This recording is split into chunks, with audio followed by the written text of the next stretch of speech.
ತುಳುನಾಡಿನ ಜನಪದ ಕುಣಿತಗಳನ್ನು 3 ರೀತಿಯಲ್ಲಿ ವರ್ಗೀಕರಿಸಿಕೊಳ್ಳಬಹುದು. ಒಂದು ಆಚರಣಾತ್ಮಕ ಕುಣಿತಗಳು, ಆರಾಧನಾ ಕುಣಿತಗಳು ಮತ್ತು ಮನರಂಜನಾ ಕುಣಿತಗಳು ಎಂಬುದಾಗಿ ಅವುಗಳನ್ನು ನಾವು ಗುರುತಿಸ್ತೇವೆ. ಮೊದಲನೇದಾಗಿ ಆರಾಧನಾ ಕುಣಿತಗಳನ್ನು ಗಮನಿಸೋಣ. ಇವು ಬಹಳ ಕಡಿಮೆ ಇರುವಂಥದ್ದು, ಸಮುದಾಯವನ್ನು ಆಧರಿಸಿಕೊಂಡು ಇರುವಂತಹ ಕುಣಿತಗಳು. ಸುಳ್ಯ ಪರಿಸರದಲ್ಲಿ ಸಿದ್ಧವೇಷ ಎಂಬುದಾಗಿ ನಾವು ಅದನ್ನು ಗುರುತಿಸ್ತೇವೆ. ಈ ಸಿದ್ಧವೇಷ ಗೌಡ ಸಮುದಾಯದಲ್ಲಿ ಕಂಡುಬರುವಂತಹ ಜನಪದ ಕುಣಿತ.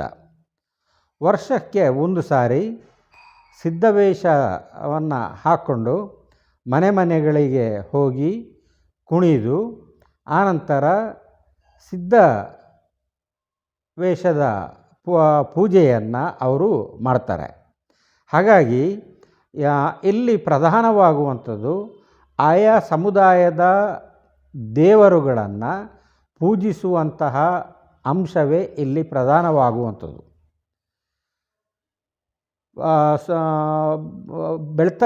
ಸುಳ್ಯ ಪರಿಸರದಲ್ಲಿ ಅದನ್ನು ಸಿದ್ಧವೇಷ ಎಂಬುದಾಗಿ ಕರಿತೇವೆ. ಬೆಳ್ತಂಗಡಿ ಪರಿಸರಕ್ಕೆ ಬಂದಾಗ ಬೆಳ್ತಂಗಡಿ ಪರಿಸರದಲ್ಲಿ ಅವುಗಳನ್ನು ಪುರುಷ ವೇಷ ಎಂಬುದಾಗಿ ಕರೀತಾರೆ.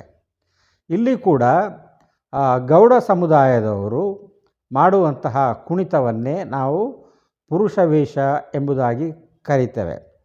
ಇವೇ ಎಲ್ಲವೂ ಕೂಡ ಸುಗ್ಗಿ ತಿಂಗಳಲ್ಲಿ ನಡೆಯುವಂತಹ ಕುಣಿತಗಳು. ಸುಗ್ಗಿ ತಿಂಗಳ 3 ದಿವಸ ಅಥವಾ 5 ದಿವಸ ವೇಷ ಹಾಕ್ಕೊಂಡು ಪ್ರತಿ ಮನೆಗಳಿಗೆ ಹೋಗಿ ಅಲ್ಲಿ ಕುಣಿತವನ್ನು ಮಾಡಿ ಬಂದು ನಿರ್ದಿಷ್ಟಪಡಿಸಿದ ದಿನಾಂಕದಂದು ಅಲ್ಲಿ ಪುರುಷ ವೇಷವನ್ನು ಅವರು ಮಾಡ್ತಾರೆ. ಈ ಕುಣಿತ ಕೂಡ ಗೌಡ ಸಮುದಾಯದಲ್ಲಿ ಬರುವಂಥದ್ದು. ಅದರ ಆರಂಭವಾಗುವಂಥದ್ದೇ ಗೌಡ ಭಾಷೆಯಲ್ಲಿ, ಗೌಡ ಕನ್ನಡದಲ್ಲಿ ಅಥವಾ ಮೈಸೂರು ಕನ್ನಡದಲ್ಲಿ ಅದು ಆರಂಭಗೊಳ್ಳುವಂಥದ್ದು. ಆಮೇಲೆ ಅದು ಕುಣಿತಗಳು ನಡೆಯುವಂಥದ್ದು ಎಲ್ಲವೂ ಕೂಡ ತುಳು ಭಾಷೆಯಲ್ಲೇ. ಅಲ್ಲಿ ಬೇರೆ ಬೇರೆ ವೇಷಗಳನ್ನು ತೊಟ್ಟುಕೊಂಡು ಹಗಲು ವೇಷ ಅಥವಾ ಅಣಕುಗಳನ್ನು ಅವರು ಮಾಡ್ತಾ ಇರ್ತಾರೆ. ತುಳುನಾಡಿನ ಬೇರೆ ಬೇರೆ ವೃತ್ತಿ ಸಮುದಾಯಗಳನ್ನು ಇಲ್ಲಿ ಅಣಕಿಸುವಂಥದ್ದು ನೋಡ್ತೇವೆ. ಅದೇ ರೀತಿಯಲ್ಲಿ ಕದ್ರಿ ಮಂಜುನಾಥನನ್ನು ಹೊತ್ತುಕೊಂಡು ಪ್ರತಿ ಮನೆಗಳಿಗೆ ಹೋಗಿ ಅಲ್ಲಿ ತುಳಸಿ ಕಟ್ಟೆಯ ಮುಂದೆ ಇರಿಸಿ ಪೂಜೆಯನ್ನು ಅವರು ಮಾಡ್ತಾರೆ. ಆನಂತರ ಪುರುಷ ವೇಷ ಆದ ನಂತರ ಕದ್ರಿ ಮಂಜುನಾಥನಿಗೆ ಹೋಗಿ ಹರಕೆ ಸಲ್ಲಿಸಿ ಬರುವಂತಹ ಕ್ರಮ ಕೂಡ ಅವರಲ್ಲಿ ಇದೆ. ಹೀಗೆ ಇವೆರಡೂ ಕೂಡ ಗೌಡ ಸಮುದಾಯದಲ್ಲಿ ಬರುವಂತಹ ಕುಣಿತಗಳು ಆಗಿವೆ. ಇನ್ನೊಂದು ಗೋಂದೋಳು. ಇದನ್ನು ಮರಾಠಿಯವರು ನಡೆಸುವಂತಹ ಆರಾಧನಾತ್ಮಕ ಕುಣಿತ ಎಂಬುದಾಗಿ ನಾವು ಕರೀತೇವೆ. ಅವರು ವರ್ಷಕ್ಕೆ ಒಂದು ಸಾರಿ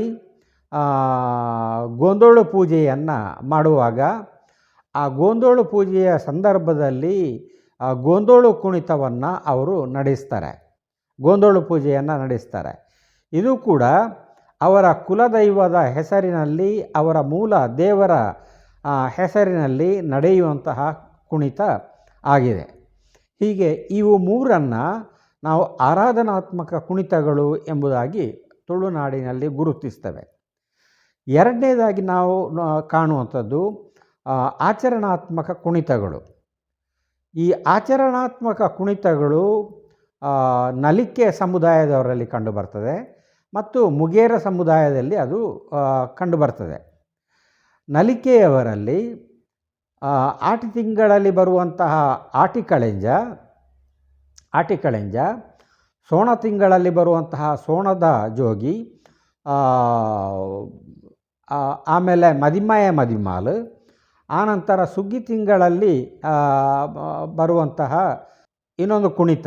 ಹೀಗೆ ಇವಿಷ್ಟು ಆಚರಣಾತ್ಮಕ ಕುಣಿತಗಳು.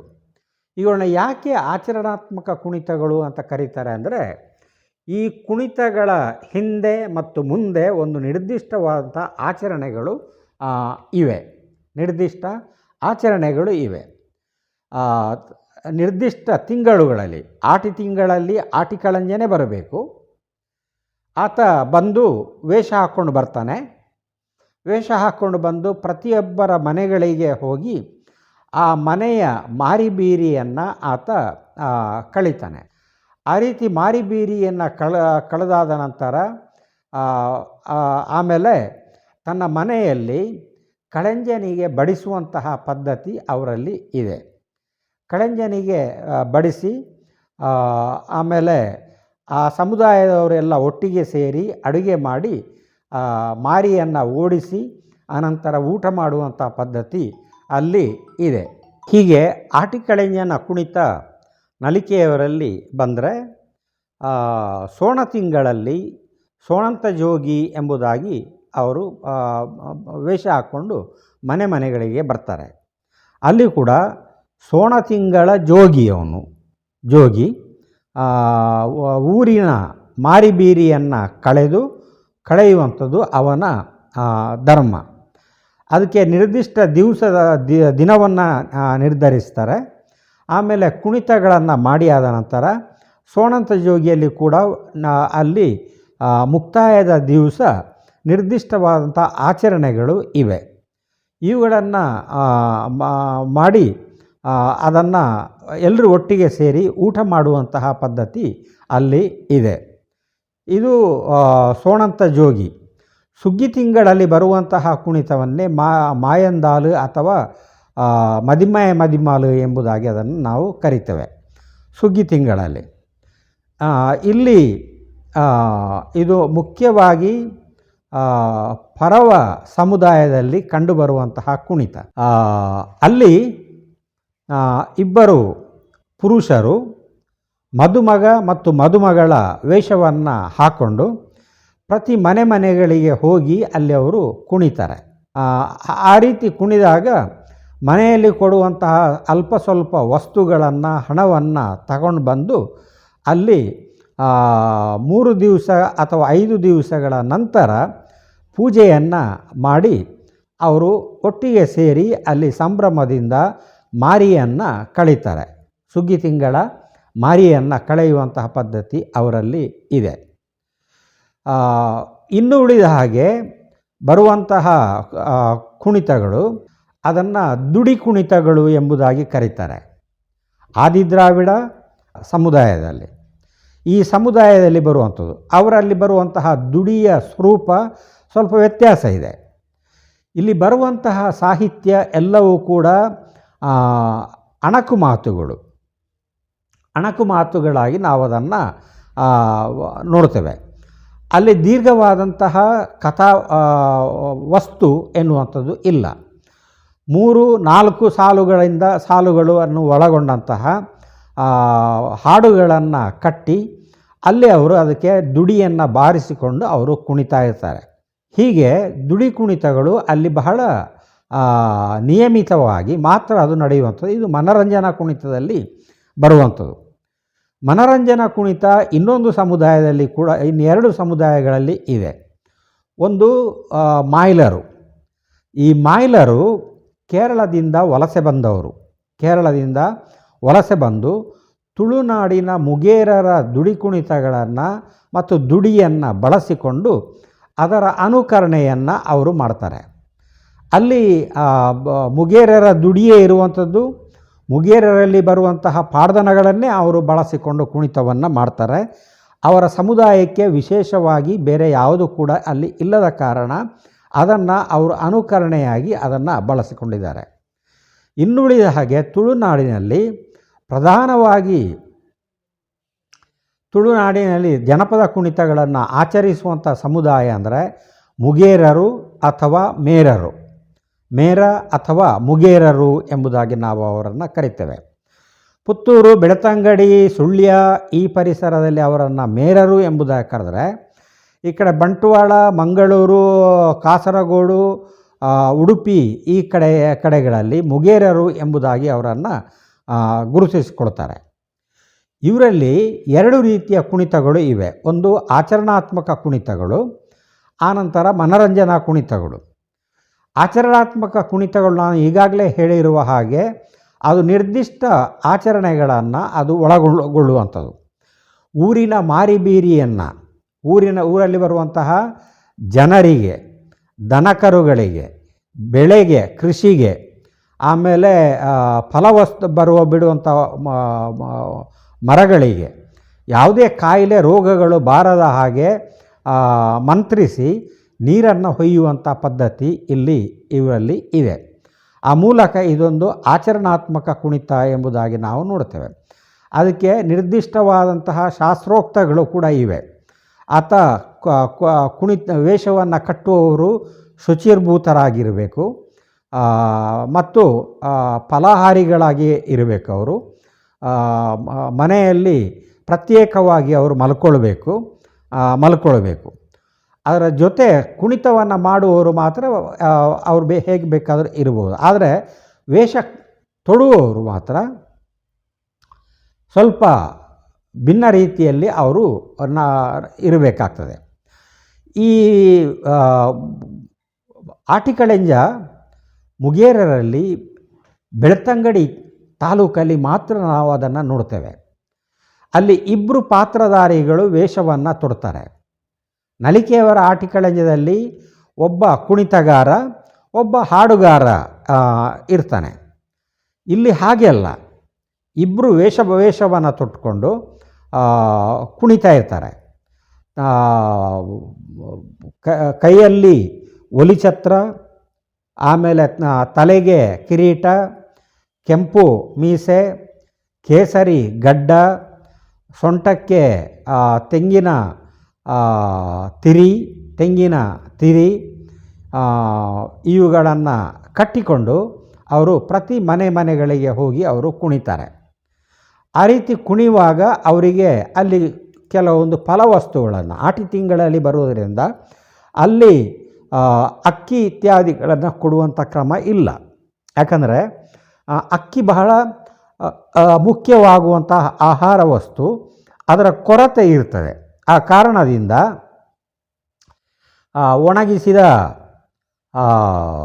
ಹಲಸಿನ ಬೀಜ, ಹುಣಸೆ ಬೀಜ, ಆಮೇಲೆ ಈ ರೀತಿಯ ವಸ್ತುಗಳನ್ನೇ ಅಲ್ಲಿ ಅವರಿಗೆ ಕೊಡುವಂಥದ್ದು. ಅವುಗಳನ್ನು ತಗೊಂಡು ಹೋಗಿ 3 ದಿವಸ ಅಥವಾ 5 ದಿವಸದವರೆಗೆ ಕುಣಿತಗಳನ್ನು ಮಾಡ್ತಾರೆ.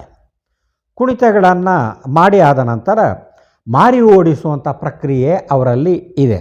ಮಾರಿ ಓಡಿಸುವಂಥದ್ದು. ಆ ವೇಷವನ್ನು ಕಟ್ಟಿಕೊಂಡು ಅವತ್ತು ಗುರಿಕಾರನ ಮನೆಯ ಅಂಗಳದಲ್ಲಿ ಅವರು ಕುಣಿದು ಅಲ್ಲಿ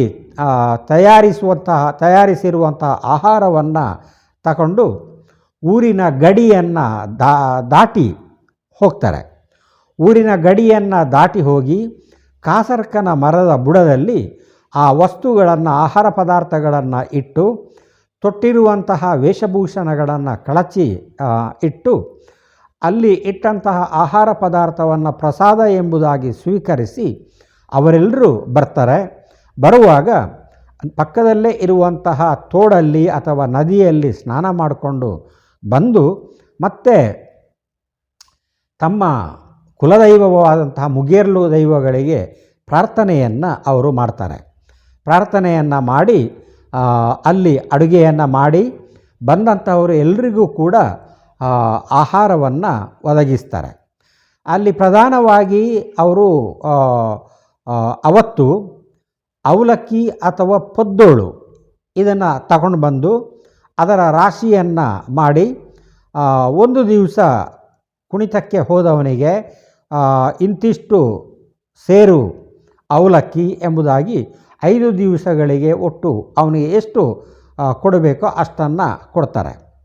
ಇದೇ ನಿಮಗೆ ಸಿದ್ಧವೇಷ ಮತ್ತು ಪುರುಷ ವೇಷದಲ್ಲಿ ಅಲ್ಲಿ ಕೂಡ ಅವಲಕ್ಕಿಯನ್ನೇ ರಾಶಿ ಹಾಕಿ ಅವತ್ತು ಪೂಜೆಯ ದಿವಸ ಕುಣಿತದಲ್ಲಿ ಭಾಗವಹಿಸಿದವರಿಗೆ ಎಲ್ರಿಗೂ ಕೂಡ ಅದನ್ನು ಹಂಚುವಂತಹ ಕ್ರಮ ಅಲ್ಲಿ ಇದೆ. ಅದನ್ನು ಪ್ರಸಾದ ಎಂಬುದಾಗಿ ಅವರು ತಗೊಂಡು ಮನೆಗೆ ಹೋಗ್ತಾರೆ. ಅವರು ಪ್ರಸಾದ ಎಂಬುದಾಗಿ ಸ್ವಲ್ಪವನ್ನು ಅಲ್ಲಿ ತಿಂದು ಆನಂತರ ಉಳಿದದನ್ನು ಮನೆಯವರಿಗೆ ಅದನ್ನು ತಗೊಂಡು ಹೋಗ್ತಾರೆ.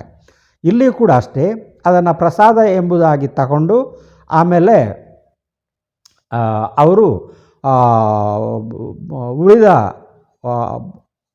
ವಸ್ತುವನ್ನು ತಮ್ಮ ಮನೆಗಳಿಗೆ ತಗೊಂಡು ಹೋಗಿ ಅಲ್ಲಿ ಅದನ್ನು ಪ್ರಸಾದವಾಗಿ ಅದನ್ನು ಹಂಚ್ತಾರೆ. ಇದು ಆಟಿಕಳಂಜದ ಸ್ವರೂಪ. ಆಟಿಕಳಂಜದ ಸ್ವರೂಪ ಮತ್ತು ಕುಣಿತ. ಆಟಿ ತಿಂಗಳಲ್ಲಿ ಬರುವಂತಹ ಕುಣಿತ ಕೂಡ ಅಷ್ಟೇ, ಅದು ಸರಳ ರೇಖಾತ್ಮಕವಾಗಿರುವಂಥದ್ದು, ವೃತ್ತಾಕಾರದಲ್ಲಿ ಇರುವಂಥ ಕುಣಿತ ಅಲ್ಲ.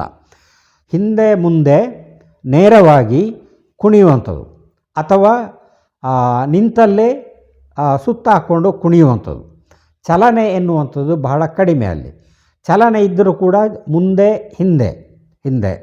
ಹಾಗಾಗಿ ಮುಗೇರರ ಆಟಿಕಳಂಜದಲ್ಲಿ ಮಾರಿ ಓಡಿಸುವಂತಹ ಕ್ರಮ, ಮಂತ್ರಿಸಿ ನೀರನ್ನು ಕೊಡುವಂಥದ್ದು, ಗದ್ದೆಗಳಿಗೆ ನೀರು ಮಂತ್ರಿಸಿ ಹಾಕುವಂಥದ್ದು, ಫಲ ಬರದಂತಹ ಮರಗಳಿಗೆ ನೀರು ಮಂತ್ರಿಸಿ ಹಾಕುವಂಥದ್ದು, ಮದುವೆಯಾದರೂ ಕೂಡ ಮಕ್ಕಳಾಗದಿರುವಂಥ ಹೆಂಗಸರಿಗೆ ನೀರನ್ನು ಮಂತ್ರಿಸಿ ಅವರ ತಲೆಗೆ ಹೊಯ್ಯುವಂಥದ್ದು, ದನಕರುಗಳನ್ನು ನೀರು ಮಂತ್ರಿಸಿ ಹಾಕುವಂಥದ್ದು ದನಕರುಗಳಿಗೆ. ಆ ಮೂಲಕ ಮಾರಿಯನ್ನು ಓಡಿಸುವಂತಹ ಪದ್ಧತಿ ಅವರಲ್ಲಿ ಇದೆ. ಆಮೇಲೆ ಇನ್ನೊಂದು ಅವರ ಆಚರಣಾತ್ಮಕ ಕುಣಿತ ಕರಂಗೋಲು ಎಂಬುದಾಗಿ ಕರಿತೇವೆ. ಇದನ್ನು ಆದಿದ್ರಾವಿಡ ಸಮುದಾಯದಲ್ಲಿ ಕಂಗಿಲು ಕುಣಿತ ಎಂಬುದಾಗಿ ಕೂಡ ಕರೀತಾರೆ. ಅವರಲ್ಲಿ ಕಂಗಿಲು ಕುಣಿತ, ಮುಗೇರರಲ್ಲಿ ಅದನ್ನೇ ಕರಂಗೋಲು ಕುಣಿತ ಎಂಬುದಾಗಿ ಕರೀತಾರೆ. ಈ 3 ರಿಂದ 5 ದಿವಸಗಳವರೆಗೆ ನಡೆಯುವಂತಹ ಕುಣಿತ ಇದು. 3 ರಿಂದ 5 ದಿವಸಗಳವರೆಗೆ. ಅಲ್ಲಿ ಕೂಡ ಅಷ್ಟೇ, ಕಂಗಿಲು ಕಟ್ಟಿ ಪೂಜೆಯನ್ನು ಮಾಡಿ ಆನಂತರ ಅದನ್ನು ಪ್ರಸಾದವಾಗಿ ಹಂಚುವಂತಹ ಕ್ರಮ ಇದೆ. ರೊಟ್ಟಿಯನ್ನು ಮಾಡುವಂಥದ್ದು. ರೊಟ್ಟಿಯನ್ನು ಮಾಡಿ ಅದನ್ನು ಆ ರೊಟ್ಟಿಯನ್ನು ಮಾಡುವಂಥ ಕೆಲಸ ಪ್ರತಿ ಆ ಸಮುದಾಯದ ಹೆಂಗಸರಿಗೆ ಸೇರಿರುವಂಥದ್ದು. ಅವರು ಬರುವಾಗ ರೊಟ್ಟಿಯ ಕಾವಲಿಯನ್ನು ತಗೊಂಡು ಬರಬೇಕು. ತಗೊಂಡು ಬಂದು ರೊಟ್ಟಿ ಎಲ್ಲ ಮಾಡಿ ಅಲ್ಲಿ ಕೊಟ್ಟ ನಂತರ ಉಳಿದಂಥ ಒಂದು ರೊಟ್ಟಿಯನ್ನು ರೊಟ್ಟಿಯ ಕಲ್ಲನ್ನು ತಂದವರಿಗೆ ಅದನ್ನು ಕೊಡುವಂಥ ಪದ್ಧತಿ. ಆಮೇಲೆ ಅಲ್ಲಿ ಅವತ್ತು ಕೋಳಿ ಸಾರು ಅಥವಾ ಮೀನಿನ ಸಾರು ಮಾಡಿ ಆ ರೊಟ್ಟಿಗೆ ಬಡಿಸಿ ಅದನ್ನು ಎಡೆ ಇಟ್ಟು ಆನಂತರ ಪ್ರಸಾದವಾಗಿ ಅವರೆಲ್ಲರೂ ಕೂಡ ಸ್ವೀಕರಿಸ್ತಾರೆ. ಇದು ಆದಿದ್ರಾವಿಡರಲ್ಲಿ ಕೂಡ ಈ ಪದ್ಧತಿ ಇದೆ. ಕರಂಗೋಲು ಕುಣಿತ, ಕಂಗಿಲು ಕುಣಿತದಲ್ಲಿ. ಮುಗೇರರಲ್ಲಿ ಅದನ್ನು ಕರಂಗೋಲು ಕುಣಿತ ಎಂಬುದಾಗಿ ಕರೀತಾರೆ. ಇನ್ನು ಮುಗೇರರಲ್ಲಿ ಬರುವಂತಹ ಇನ್ನೊಂದು ಆಚರಣಾತ್ಮಕ ಕುಣಿತ ಚೆನ್ನು ಕುಣಿತ ಎಂಬುದಾಗಿ ಕರೀತಾರೆ. ಚೆನ್ನು ಎನ್ನುವಂಥದ್ದು ಒಬ್ಬಳು ಸುಂದರವಾದಂಥ ಹೆಣ್ಣಿನ ಹೆಸರು, ಚೆನ್ನು ಎಂಬುದಾಗಿ. ಸುಂದರವಾಗಿರುವವಳು. ಅವಳು ಕೈಯಲ್ಲಿ ಒಂದು ಮಗು ಇರ್ತದೆ. ಬಿಳಿ ಸೀರೆಯನ್ನು ಉಟ್ಕೊಂಡಿರ್ತಾಳೆ. ಬಿಳಿ ಸೀರೆಯನ್ನು ಉಟ್ಟುಕೊಂಡು ಕೈಯಲ್ಲಿ ಮಗುವಿನ ರೂಪವನ್ನು ಇಟ್ಟುಕೊಂಡು ಅವಳು ಕುಣಿತಾಳೆ. ಅವಳ ಸುತ್ತ ಆ ಸಮುದಾಯದ ಇನ್ನಿತರ ಹೆಂಗಸರು ಕುಣಿತಾರೆ. ಕುಣಿಯುವಾಗ ಒಂದು ನಿರ್ದಿಷ್ಟ ಪಾಡ್ದನ ಕೂಡ ಇದೆ. ಅದಕ್ಕೆ ಚೆನ್ನು ಹಾಡು ಚೆನ್ನು ಪಾಡ್ದನ ಎಂಬುದಾಗಿ ಕರೀತಾರೆ.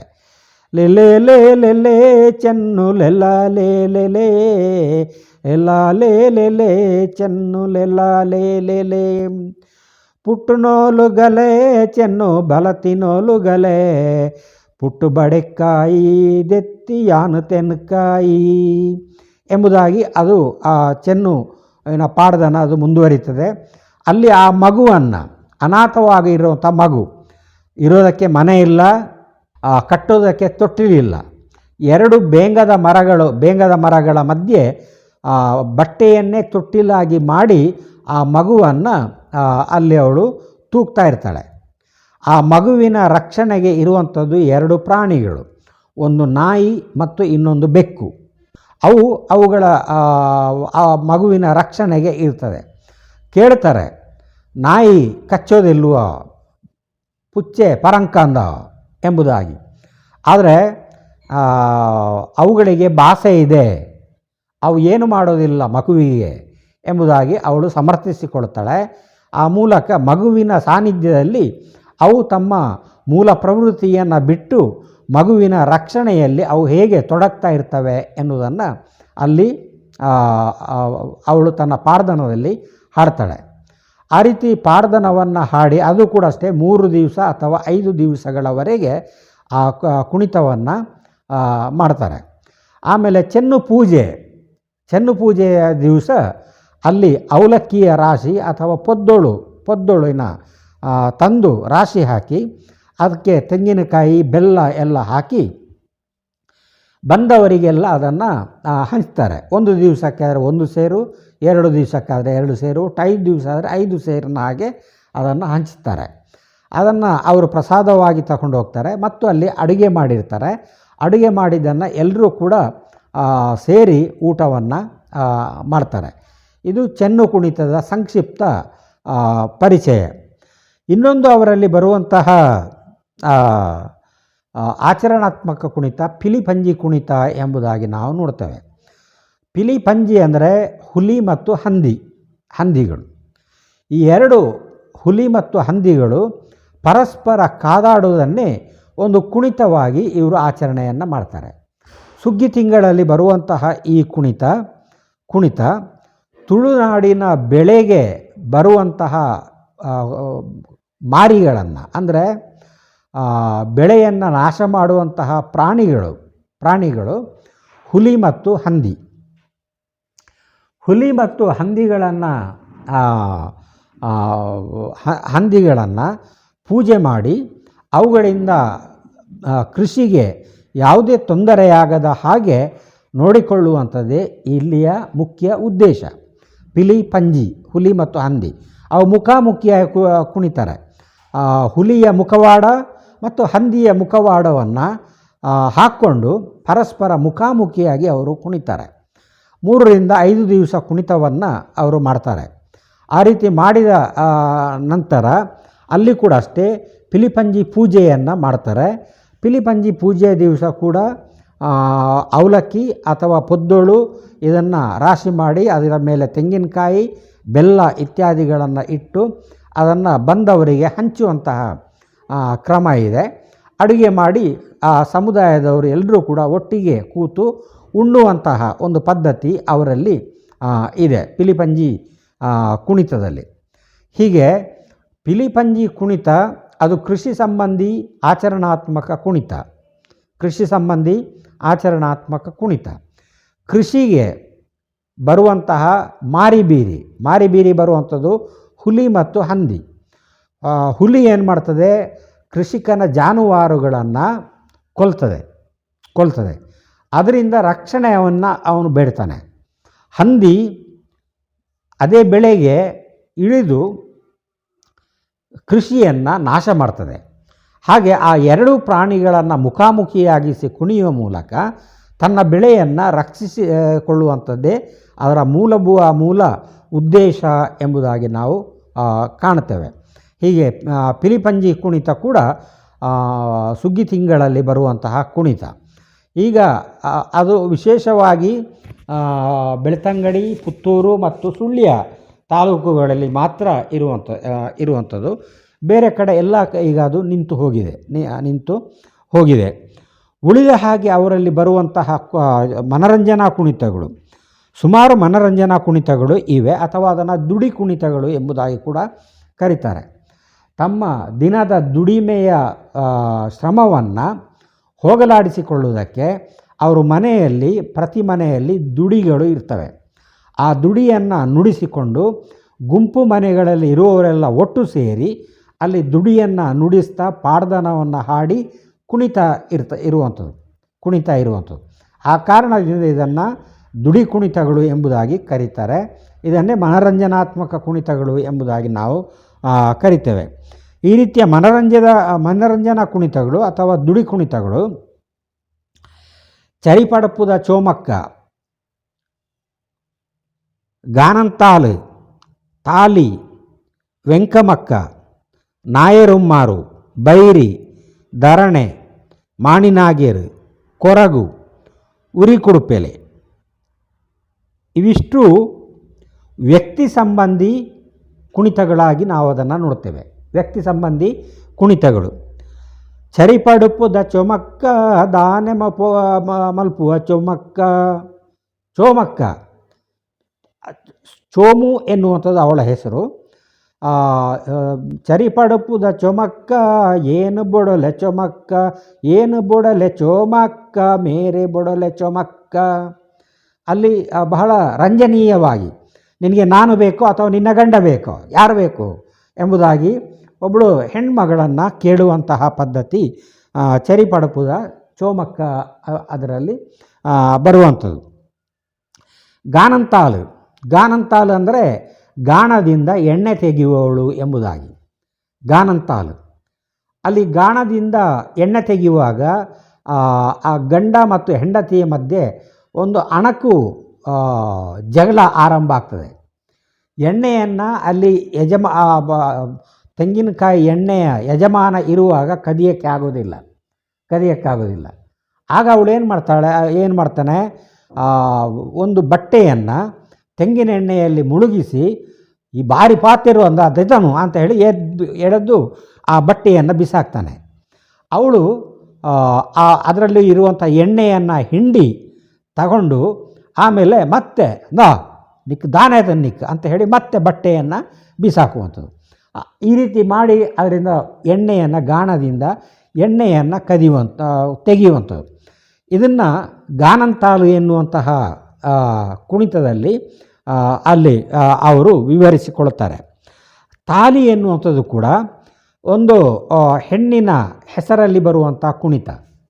ತಾಲಿ ತಾಲಿ ಲೇ ಲೇ ಲೇ ತಾಲಿಯಲೆಲ್ಲ ತಾಲಿ ಮೇರೆ ಮಡಿಕೇರಿ ಪೋತೆ ತಾಲಿಯಲೆಲ್ಲ ಮಡಿಕೇರಿ ಪೋದು ದಾನಕೊನರುವೆ ತಾಲಿಯಲೆಲ್ಲ ಪೂದ ಸೀರೆ ಎತ್ಕೊಂಡು ಬರುವೆ ತಾಲಿಯಲೆಲ್ಲ ಪೂದ ಸೀರೆ ತುತ್ತು ಪರಿಪೊಡು ತಾಲಿಯಲೆಲ್ಲ ಲೆಲ್ಲ ತಾಲಿ ತಾಲಿ ಲೇ ಲೇ ಲೇ ತಾಲಿಯಲೆಲ್ಲ.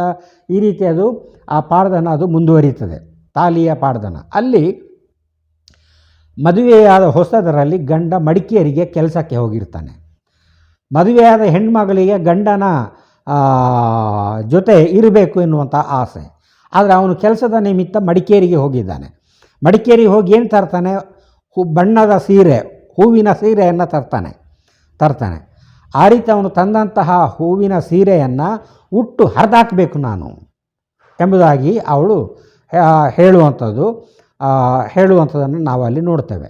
ಆ ಮೂಲಕ ಹೆಣ್ಣಿನ ಒಂದು ಪ್ರತಿರೋಧವನ್ನು ಕೂಡ ನಾವಲ್ಲಿ ನೋಡ್ತೇವೆ. ಮದುವೆಯಾದ ಆರಂಭದಲ್ಲಿ ಹೆಂಡತಿಯನ್ನು ಬಿಟ್ಟು ಹೋದಂಥ ಗಂಡನಿಗೆ ಹೆಂಡತಿಯಾದವಳು ಒಡ್ಡುವಂಥ ಪ್ರತಿರೋಧವನ್ನು ತಾಲಿ ಎನ್ನುವಂತಹ ಪಾಡ್ದನದಲ್ಲಿ ನಾವು ನೋಡ್ತೇವೆ. ವೆಂಕಮಕ್ಕ ಎನ್ನುವಂಥದ್ದು ಅದು ಕೂಡ ಒಬ್ಬಳು ಹೆಣ್ಮಗಳನ್ನು ಕುರಿತಾದಂತಹ ಕುಣಿತ. ಅದು ವೆಂಕಮಕ್ಕ. ಜಾತಿಡಾಂಡ ನಾಯರಾಂಡ ನಾಯರುಮಾರು ದಾನೆ ಬೇಲೆ ಬೆನ್ಬ ನಾಯರುಮಾರು ಕೊಟ್ಟು ಪತ್ತು ಕಡಪುವನ ನಾಯರುಮಾರು ಎರುಪತ್ತು ಅಡಪುವನ ನಾಯರುಮಾರು. ಅವಳ ಮೇಲೆ ಲೈಂಗಿಕ ದೌರ್ಜನ್ಯ ಆಗ್ತದೆ. ಹುಟ್ಟುವ ಮಗು ಯಾರಿಗೆ ಸೇರಿರುವಂಥದ್ದು. ಅವರು ತುಳುನಾಡಿಗೆ ಬೇರೆ ಕಡೆಯಿಂದ ಕೊಂಕಣ ಪ್ರದೇಶದಿಂದ ಬಂದು ಇಲ್ಲಿ ಕೃಷಿ ಭೂಮಿಯನ್ನು ಪಡ್ಕೊಂಡು ದುಡಿಯುವ ವರ್ಗವನ್ನು ಪ್ರಾಣಿಗಳಿಗಿಂತ ಕಡೆಯಾಗಿ ಅವರು ದುಡಿಸಿಕೊಳ್ತಾ ಇದ್ದರು.